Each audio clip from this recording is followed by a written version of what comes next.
Hello, and welcome to QuestLore, a Disney Families Orkana podcast.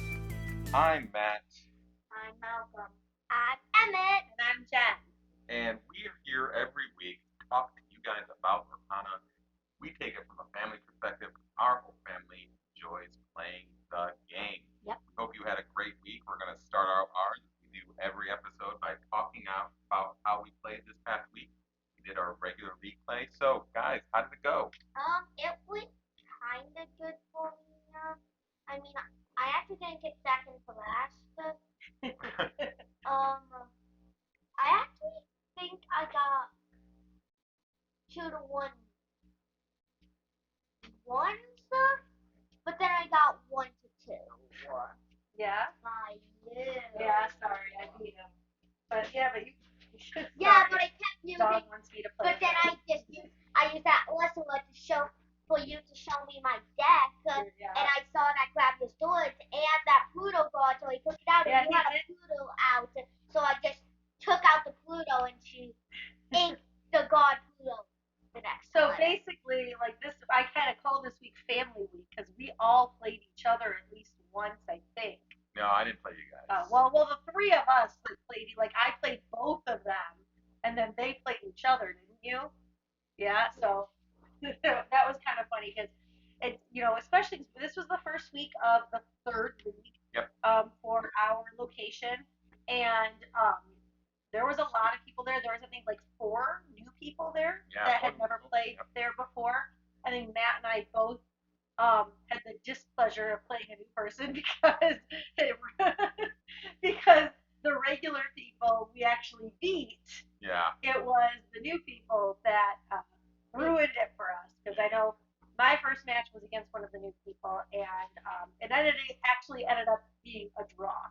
Like I was going to be winning that third game, but time ran out. And so how it works with League is it's 50 minutes per match, and that includes 3 games. So if you don't finish 3 games in that 50 minutes, you basically get 5 turns going back and forth. And I had the game won, but he prepared me, and what's the other one that just removes a card, like the item in the red deck? Item. I'm not. Or an item or action, I think. Teeth and Ambition's me. So that way I couldn't win on my next turn, and I was literally at 19. It was one of those. There was some action, I think. And so I ended up making it a draw. Otherwise, I would have gone 3-0 because I did beat these 2 guys. Even though they put up a good fight, they both beat me 1 game, I think. Yeah, so it counts like the way. No, I beat you. You beat Emmett, though. Oh, wait. I think me and Malcolm went, and then me and you went, and then it was you and Malcolm. I think that's how it went. No,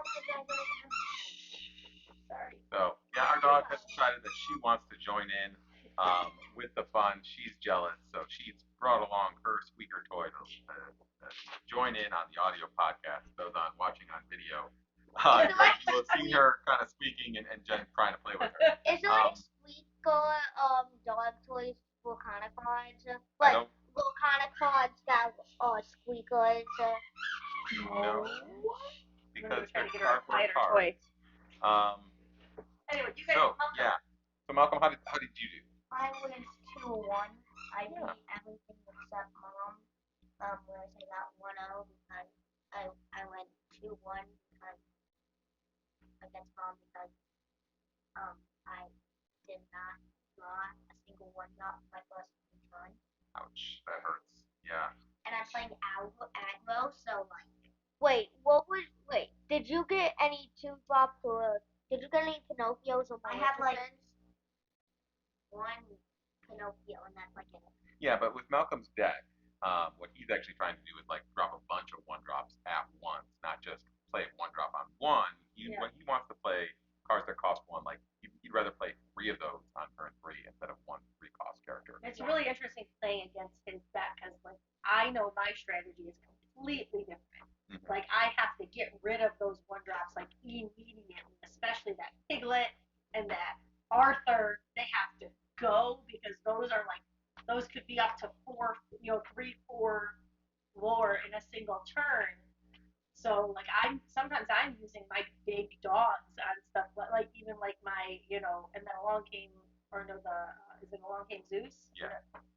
Even my big cards just to get those out because Like if I singing don't, swords. or like yeah, because if I don't, he's gonna beat me. And he did beat me once. Like there's nothing I could do sometimes. It just got like 12 more in like 2 turns. Yeah. Yeah. Here. Okay. So Dan, how did you do? So I lost one game. I played against a couple of the regulars. I was able to take care of them. Um, there was one match that was close because I didn't get to play a character until turn 4. Ooh, yikes. So that hurt. But I was able to beat 2 people. Then I lost my third match against someone playing with Malcolm Deck, essentially. So it's that aggro thing, and it really comes down to almost luck of the draw. I was able to take one game from him, but then there was one where I had wiped the board. I had 6 lore ready to go on the board. I would have won the next game, won the next round. I had everybody in a queen's castle as well, so I was going to be drawing 4 cards. And I started the next turn. He had no cards on board. He had 19 lore though, and he drew the goat. The goat. And so we top decked the goat and got that one lore and won. So that's how that works. That sounds like somebody. Yeah, that's what he said. That's what anyone that's playing that deck, it happens. I've done it to other people. People have done it to me, and that's just kind of how the game is. And it's just unlucky draw on my part, but still lots of fun. That was probably the last league game though that we're going to be doing for the next 3 Sundays. Yeah. This Sunday we're doing a draft at the local game store. Yeah, it's going to be a fun one too because this is the first mixed draft we're going to be doing. Oh no, we did one other mixed draft. Yeah, well, he's not completely. Yeah, we did half and half, but he's not sure exactly how it's going to. Basically, it's going to be based on whatever he has available. Stock. But so it might be a 2 and 3. It might be a 1 and 2 and 3. I think a 1 and 2 and 3 would be super cool. I kind of really hope that happens. Right? What people draw. How to sing the sword what? I know. What I think it is when you sing it, you can challenge. When she sings, you can challenge anybody character, but she's already exhausted. No, she doesn't sing. If anybody sings, but what she can challenge. So like you can use your ink. So let's say I use my ink to grab your swords, and then she could now attack a regular character, even though she wasn't the one who sang it. If any song was sung on your turn, then you can have her attack a regular character. That's what that does. Okay. Now I get it. Yeah, because you're right. Because it's right. Yeah, or if you had a Moana, Moana can ready other characters after she quests. The card he was talking about was the Cinderella Power Hero. Yeah. Who had the ability to sing in sword. Yeah. So that's the thing he's referring to when he's talking about that. So that's how the games went this week. I know I'm probably going to try to play at least one time this week at one of the local stores because I'm at least trying to get practice in. We'll figure out who of us are going to get to be able to play on the set championships that are coming out. It's going to be mid to late April. There's like a week where all the stores have to do it. I know there's at least 3 stores in our area that are going to be doing it. I'm hoping the guy signed up. The 4th one, I hope the guy signed up for. I don't know. He was unsure about it. We know that there's also one that's not super close to us, but local enough that regularly runs a youth-only. So we're hoping that maybe he's doing the championship too, which would be really cool. Yep. Because if so, then we would take these 2 kids over there and do that. But at least two of the stores that are near us that are doing it are talking about turning their set championship like a 1K type thing. The set championship does have rules about no cash prizes, so if they're doing a 1K, the prize is going to be in product support, so you might walk away with like 4 boxes of cards, stuff like that. You'll get store credit instead, so like a 1K worth of store credit will get split among the winners. From what I understand, like none of us have participated in one of these really big tournaments, but I have heard they are, instead of 3 rounds, you're doing more like 8 or 9. So that might be a bit much for some of the kids. I know I for sure am doing it. We'll talk with Jen and see if she wants to partake in that challenge. But my plan is to go to as many as I can because I'd like to get that chance, and I want some more practice with the deck that I've been running to see. Because I do practice on Pixelborn, but there is a big difference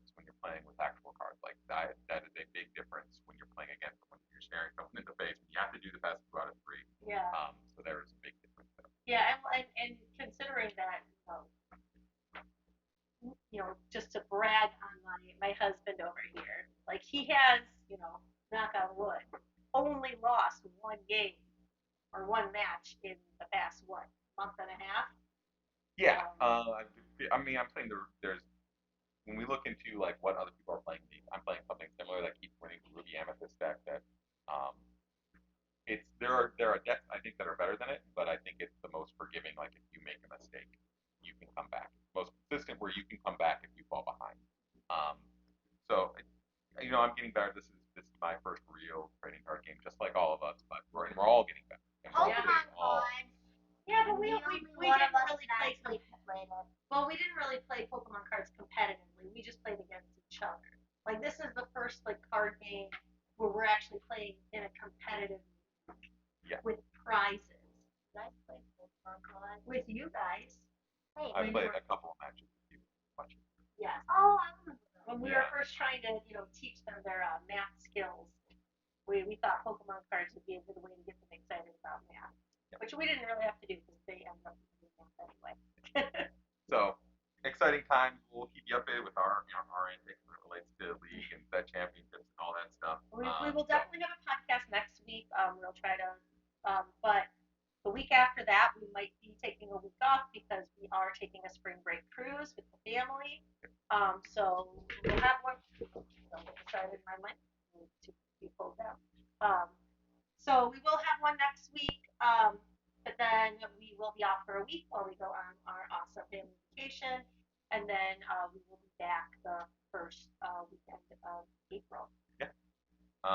So in other news, I do want to give a shout out and a thank you to the ladies over at Live Laugh Lorcana.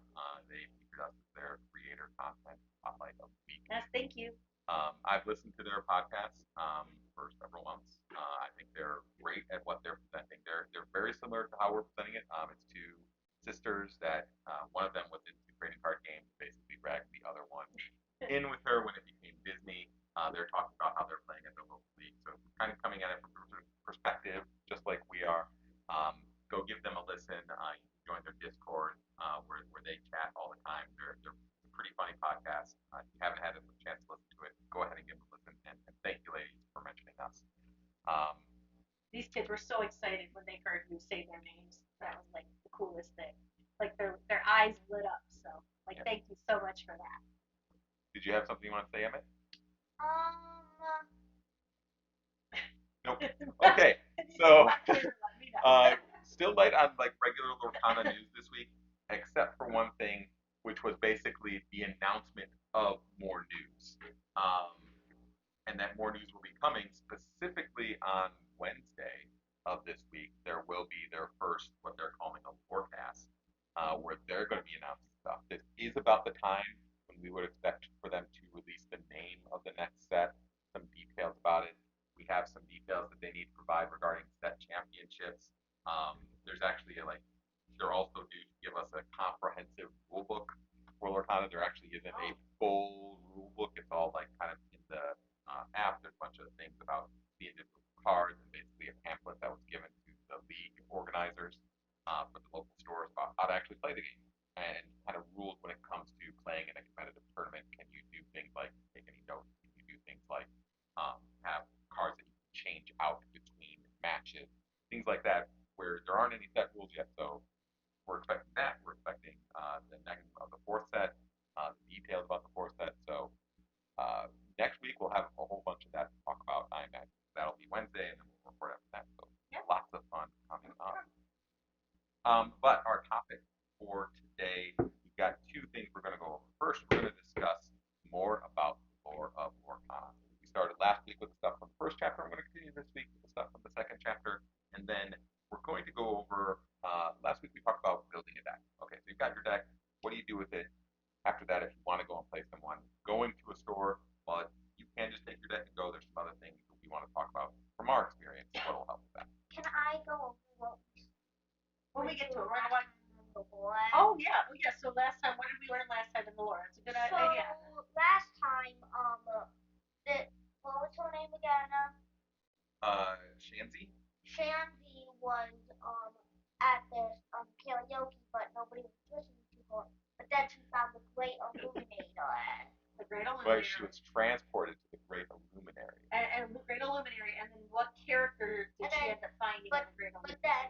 But then Cheerio and what was the other Cheerio? one? Venturo and Martin. And Cheerio And Venturo and Martin, not Cheerio.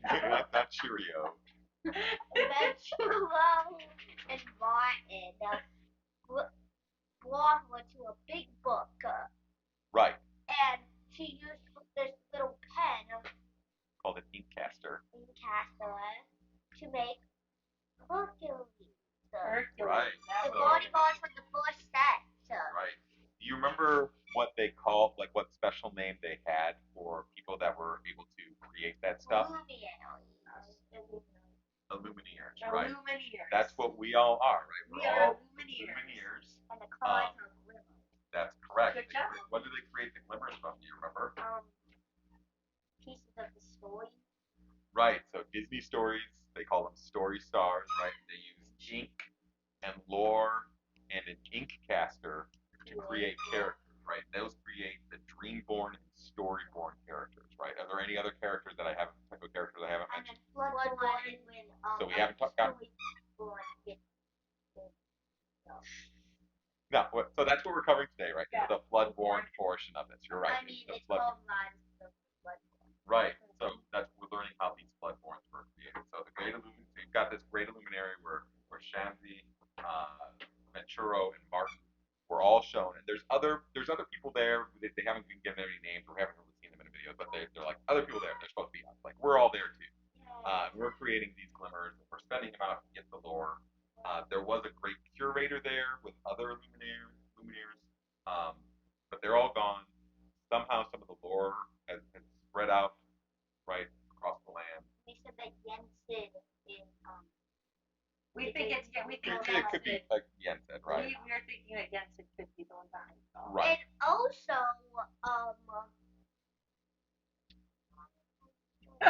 Okay. Also inside the Great Illuminary, right, are all the items that we've been dealing with as well. That's where they store things like the Lucky Dime, like Peter Pan's shadow, Fishbone Quill, right? All that stuff is in the Great Illuminary. I'm just asking somebody. Can you go get me a quill or a fishbone? Well, you gotta use what you gotta use. So this is the next teaser trailer that was for the Rise of the Floodborn. So let's take a look at that. Yeah. All right. So here's one of the rooms with one of the lore books. Okay. So what's all that stuff around it though? That's not ink. There's Martin, and he's got a special ink caster actually. So Is that amber and yeah. So it seems like each one of them kind of represent two colors. So he represents amber and emerald. But look, his ink caster is actually a guitar. Shantae's was like a pen. His is a guitar. Singing because all the songs are Yeah. hammer. Look, he's gonna play near the lore book. The lore book reacts. Whoa. And then all of this ink starts flooding out of it. Oh. So okay. Okay. So that's what's happening. So Martin is the reason that there's Floodborn. It's all his fault. Thanks, Martin. Right. He made singing sword. Why are you mad? I don't use them anymore. You used to. He made. Let's Oh look no, at- because singing sword. Singing sword is steel. Made Pluto. Sure. Sure. So there is another video that follows up to this for Into the Floodborn. Not for this was for Rise of the Floodborn still. So let's take a look at that. Our dog is just adamant that she needs to be part of this. So there were two. So we had Martin, right, went up to this mysterious lore book. It was covered in seaweed. There's seaweed everywhere. Didn't Detective Mickey have seaweed in his picture, like his lore thing? He is. That is. There's seaweed inside this picture. There's one other character that is also looking at seaweed in one of the cards. Do you guys know what it is? Isn't it Ariel? No, not Ariel. I mean, that's a good guess because she's in water. There might be seaweed on her card, but someone that's actually examining seaweed. It's from a set. It's a set one card. What else is it? So Ariel? Detective Mickey. Oh. And it's a really random one. It's the Duke of Wesselton. I remember that now. Yeah, so there is lore inside these cards. We have Detective Mickey looking at it. We have Duke of Wesselton looking at the seaweed. All right, so whoever corrupted that book did something with the That's probably lore. why Mickey and Minnie went underwater in set 2. That's true. Wait, Donald. That's Ursula. Wait, Mickey going underwater? Just remember I was playing the most Ursula card. The snorkeling Mickey and Minnie that had the big bubbles around their No, head? it's Minnie and Donald. Or is it Donald? I thought Mickey went underwater too. Is it Minnie and Donald? Mickey was Yeah, afraid to Minnie and go. Donald. Yeah. Oh, okay. So yeah, remember Minnie and Donald? They went underwater. And that's why there's so many Ursula cards. Yeah. Let's check out this second video that came with Rise of the Floodborn. That showed kind of what happened after Martin breaks everything. So there's Martin. All the ink is starting to flood from everywhere. Right? So there you got Cinderella. She's getting, there's Venturo, right? He's looking at this. So that was the original Cinderella. And because she got corrupted by all this ink, now she's got the singing so sword. the ink is filling up the luminary. There's all the items, right, that we've used. The ink is washing away the items out. Oh. So the items are all getting washed out of the great luminary by that great flood of ink. Martin is just trying to get out of the way because he's like, I did this, it's my fault. He's trying to grab the trident. He's decided to trident. But then he sees Venturo is also sliding away, so he decides, well, I better save this actual person instead of that.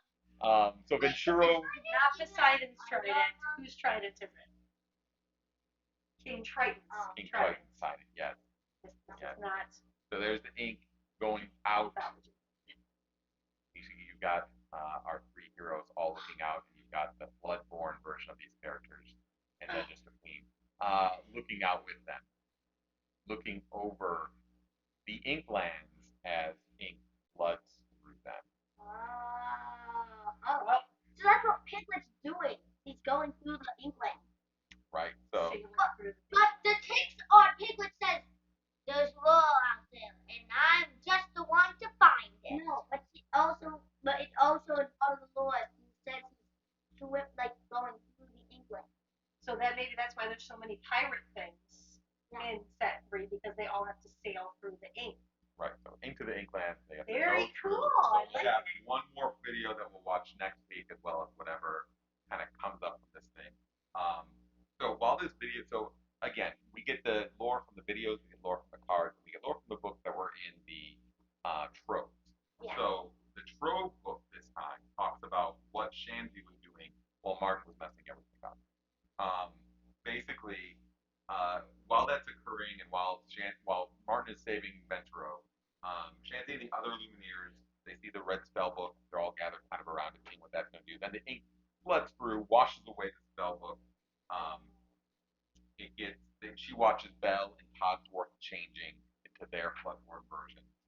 Then she goes out and joins them on the bench. Okay. So. Belle? Yeah, but the hidden archer one, the one that when you attack her, like you have to discard all your cards. What do you see, Mama? The spellbook. Doesn't the guy from Lilo and Stitch say something about lost their spellbook? Yes. In the lore. Yeah. Well, I don't think it's Lilo and Stitch. I think it was. Yeah. No, it is. You're right.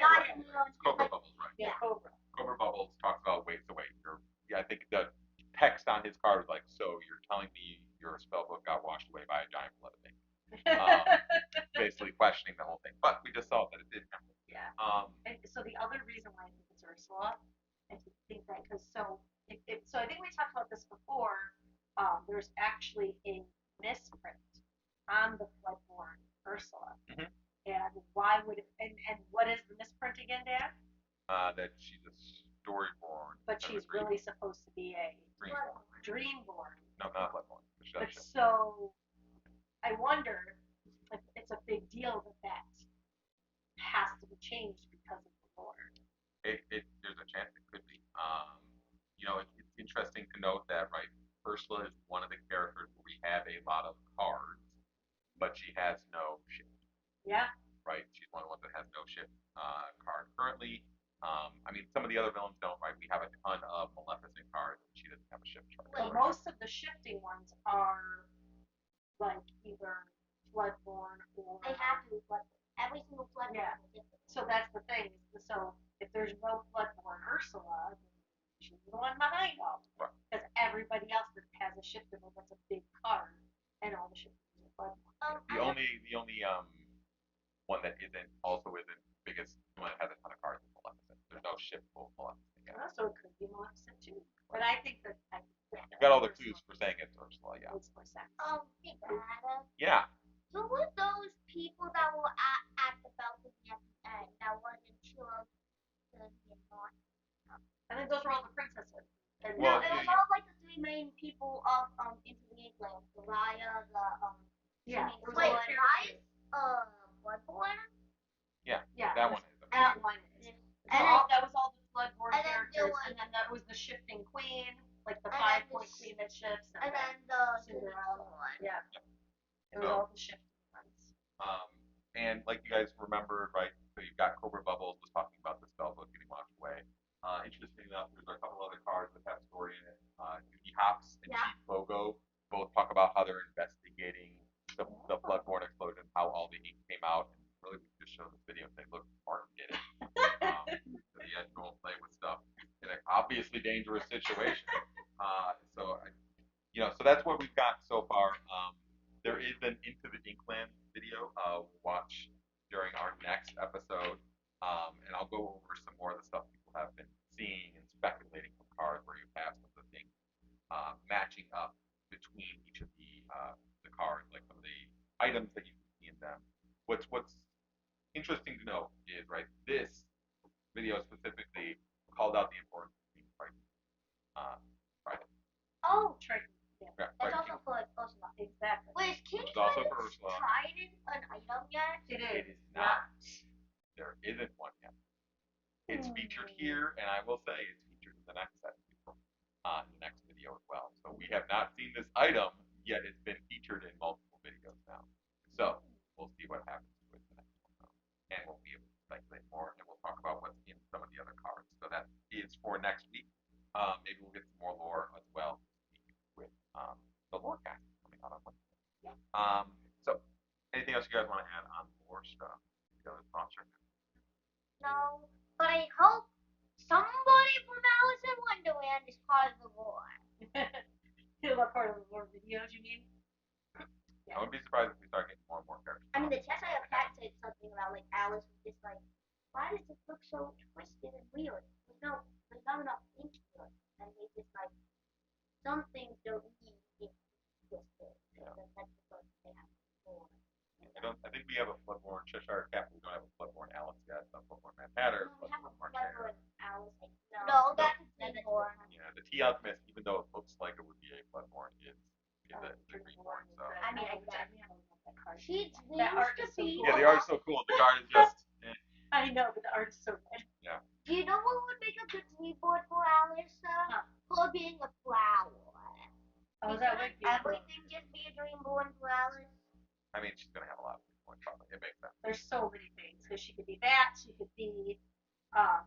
They could turn her into a card. The whole movie is insane. Exactly. All right, so let's move on to our other topic this week. So it's you've got your deck. You want to go play against other people besides maybe the same people in your family. You want to try other things. You want to go out and meet people. What do you guys? What do we need to bring with us besides just our cards? Mats. Okay, mats. So that is a great thing to bring. So cards to trade. well, let's talk about mats.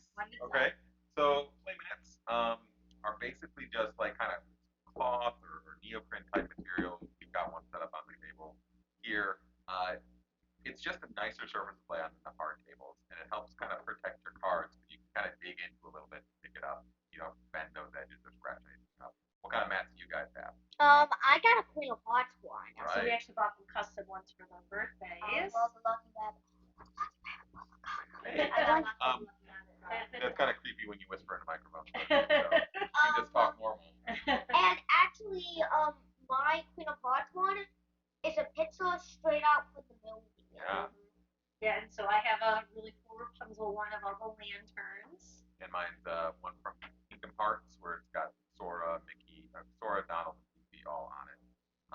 So it's a way to kind of show off also your personality. It's a way to show off what you like. It also can act as a way to organize your cards. You can have areas set aside for your inkwell, your area set aside for your play, a place to count lore. So they can be really useful. If you don't have a mat, you're not sure you want to get into that whole scene. Most stores will have mats that you can use. In fact, the store we're at usually has mats already on the table, and we're just setting our mats on top of theirs. Yeah. Or they'll have one you can borrow. At the other store I play at, we've got a whole rack of them that you can just kind of borrow and use. So don't worry if you don't have one. What's something else, Malcolm, that you should have when you bring your cards to play? Dice. Dice.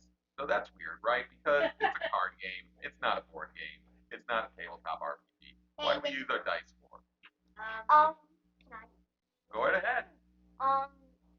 What's one of the things we use dice for? So, usually at the beginning of, like before you have anything in your inkwell or anything in before we start playing, or before you start playing, like probably like while you're shuffling your cards, you bring dice to roll them. Why do you roll them? To see who goes first. Right. So that's you can either roll 2d6s or d20. Or 1d20, right? So rolling dice to determine who goes first. We're like in tournaments, we're assuming it's gonna be more that like whoever's like either a higher ranking will get to go first. But for usual regular league play, we roll dice to determine who goes first. And then Malcolm, what's another way we use dice? As damage count. Right. So in the trove, it comes with little damage counters. So those are fine, but most people use dice like you put how much damage is taken on them.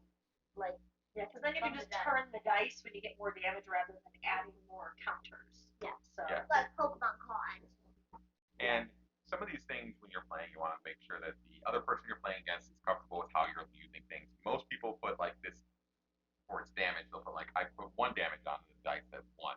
There are also others that acted as a backward counter. So they say that this has 2 health points left. Same with the dice when you're rolling for who's going to go first. Some people want to use both of us use the same dice. That way, if something is like they're worried about things being loaded, things being stacked against them, so they want to make sure that everything is equal. Yep. And then another thing that some people even use a d20 just to keep score. Yes.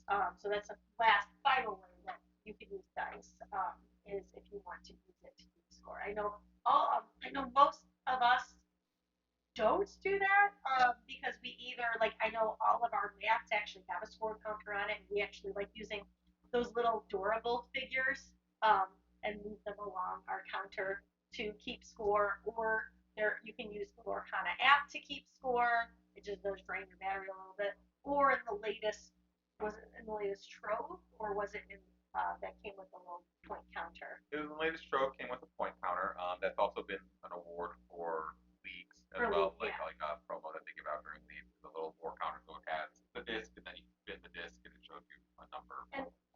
So most of us don't use dice to keep score, but you could if you didn't have any of those other things.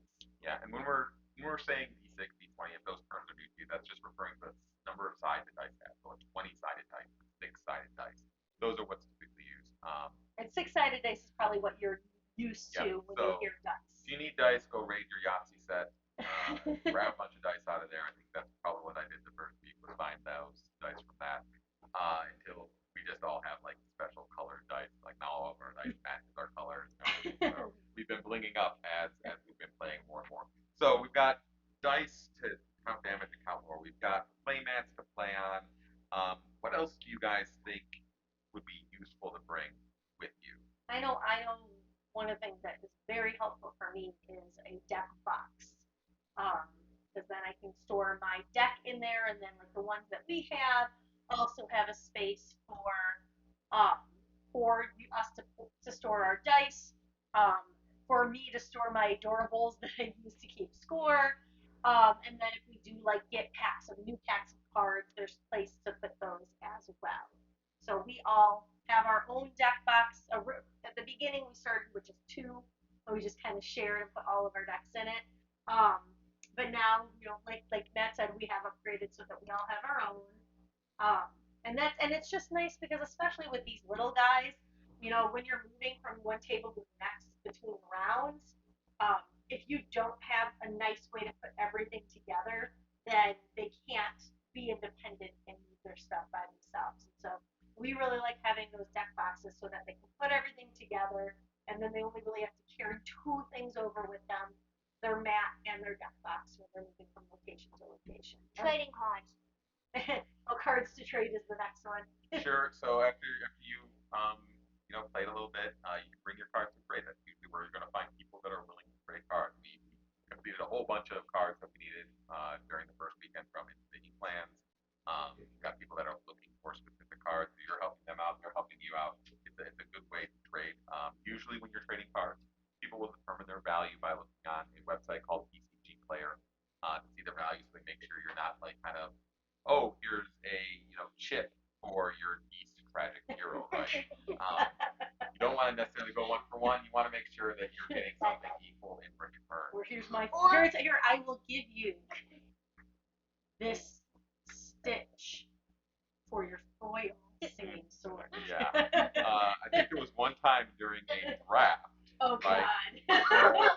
So if you have kids, don't let them trade. Don't let them trade. Don't let them trade at all. No. Where Emmett was going to trade a Bell Strange but Special. So this is an enchanted from set one. It wasn't an enchanted part. It's a legendary version from set one, right? That is very popular now. It's like a $20 to $30 card.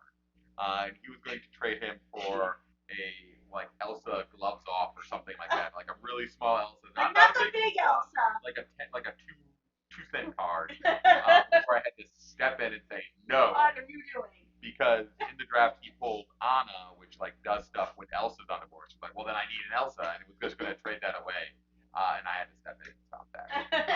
So don't let your kids trade. Make sure you're getting your fair value. There's one other thing you kind of want to have before you go. When we're talking about value, what's something else? Make sure you're protecting your value that you want to bring with you. Oh, sleep. Sleeves, right? You want to get card sleeves. You want to have that, especially if you're going to like a draft or a sealed event where you're pulling the cards. Then you want to bring sleeves with you. Make sure you have those sleeves ready because some of these cards, I mean, yes, they're pieces of cardboard and they're meant to be played with, absolutely. But they do get up in value, right? Um, you have a Beast Tragic Hero on your hand, like it's a $70 card. You can sell that, and turn it around for $70. Or you get you get one of the like any legendary.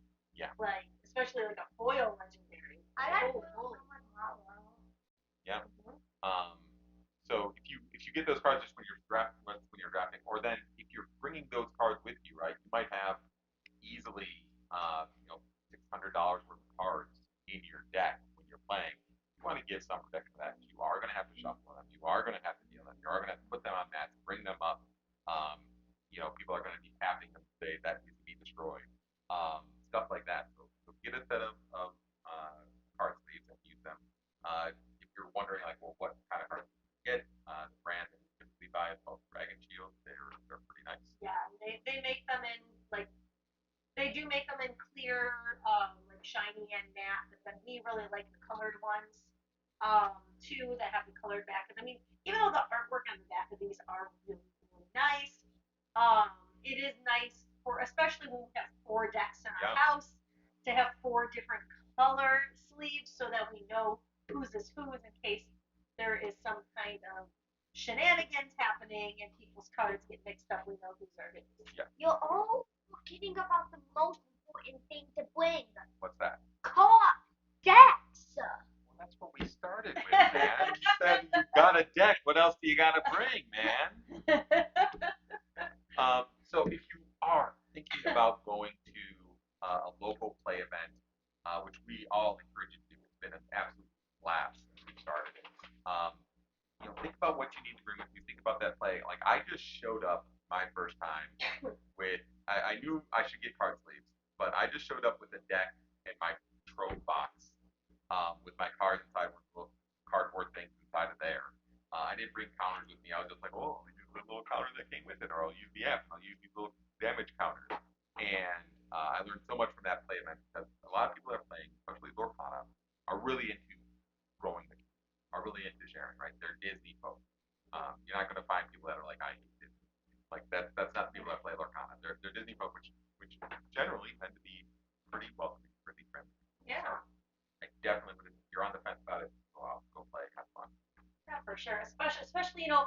you love board gaming at all, or playing card games at all, and you even just like Disney, it is super fun. And I mean, I have yet to find anyone who has not just been an absolute pleasure to play with.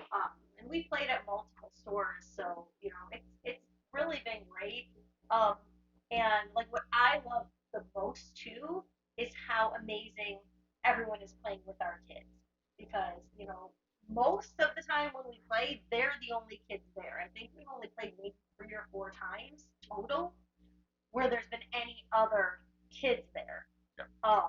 And so, like, if you do have kids who love Disney, and maybe you grew up on Magic and one at Magic the Gathering or on Pokemon cards, and know that they're not really into that, but maybe they're really into Disney, um, you know, then this is a great way to get them into that gaming, tabletop gaming community. It's awesome. Sure. Trivia Kids, time. is there anything else you would tell someone that wants to go to the Playboy Con for the first time? Have fun. Yeah, have fun. Have so much fun. Don't worry. If you lose, then change up your deck a little bit. If maybe you should make a deck and try it out, try it out, try it out. And if it doesn't work, try adding new stuff to the deck. And Like parents, I just made a new Pokemon card deck and I only made it in 2 days, and I think it looks really good. and kids, I know it can be hard getting your parents. I know it can be hard getting your kids to do anything with you as they get older. I'm worried about these kids myself one day, but if you can, start young. It's every week that I get other parents talking to me like, man, I wish I could get my kids in here. Because they're just because ours are awesome. So we're gonna move on into our last segment. It's trivia time. It's trivia time. So again, we are taking this from the Disney trivia game. Very much like Trivia Pursuit. We played it. We recommend it. If you like Disney trivia, go ahead and buy it. It does have a little bit of too many cards maybe from Disney Channel movies and sequels that no one wants to see, but it does have a lot of fun ones as well. So let's get going here, guys. Let's see if you guys can answer this. How many tries did it take Tadashi Hamada to perfect Baymax in the film Big Hero 6? It's time to guess a number, because there's no way you guys actually know this. 14. I'm gonna say 12. 16. Okay, you guys are all off. It is 84. 84. So Price is Right rules, and it wins. Sure. Here's an easy one. What's Fozzie Bear's famous catchphrase? Waka waka! What did you say, Marco? He's Fozzie It's Bear. waka waka. He's Freddy Bear. I know. I just made up something I random. love Fozzie. Next question. Who does Mulan join the army in place of in the movie? Her father. Her father. No, shut The dragon. It's her father. She doesn't want her father to go off to war and die. Yeah. No, it's her father. In Cars 2, Oh. what does Vader disguise himself as to crash Lightning McQueen's dinner with Sally? Bear disguised himself. A table. It's a Sally. A table. A Sally. As Sally. Sally or Vader? I have no idea. He disguised himself as Vader. Vader disguised himself as Vader. As a waiter or a maître d', something like that. Table. As a waiter. Yes! I thought he was just gonna be at table. It's like, Okay, and then here's a great one to end it with. What song does Miley sing as herself at the charity event for her hometown in Hannah, Montana? oh, The it's movie. The only Hannah Montana song I know is The Climb. So no, is it The Climb? what's the dance song? She does. That's what she doesn't sing that as Hannah as like in the movie. That's just like was off her first album. You mean Party in the USA? No, the Hold Down. It's a party. Oh, Hold It On. is the Hold On. Oh my God! Welcome. Wow. Wow, coming in clutch right there at the end. Unbelievable. Give high fives here at the table. Okay, He only knows that from listening to so much Disney, the Sirius Disney music channel. Yeah, it's Disney Hits on Sirius FM. XM, that's right. It's not a radio station. No. It's Sirius Radio. Okay, we're gonna end it there. Good job, folks. I can't believe we pulled that one out there at the end. I think the only one actually missed was the number of attempts to make Baymax, which that's fair. That's got to be like the most throwaway line in that movie, right? Yeah. So great job, everyone. Thank you, everyone, for joining us once again. Thank you for listening. If you are watching us on YouTube, you can find an audio version on all major audio platforms as QuestLore. If you are listening and like, hey, I want to see these crazy people in person, crazy people online in video form, you can find us on YouTube at QuestLore. Wherever you find us, please like, subscribe, follow, rate, thumbs up, 5 stars, everything that you can possibly do. Please go ahead and do it. Once again, thank you to Live, Laugh, or Kana. Give them a listen. Thank you to my family here. Thank you to Jim. Thank you to Malcolm. Thank you to Emmett. Thank you to all of you for listening and watching. If you have any questions, almost forgot. You can email us at QuestLoreQuestions@gmail.com. Feel free to send them in. I'll throw them to the kids, whether it's Lorcana related or you just got a question for them. Feel free to ask us at any time. Once again,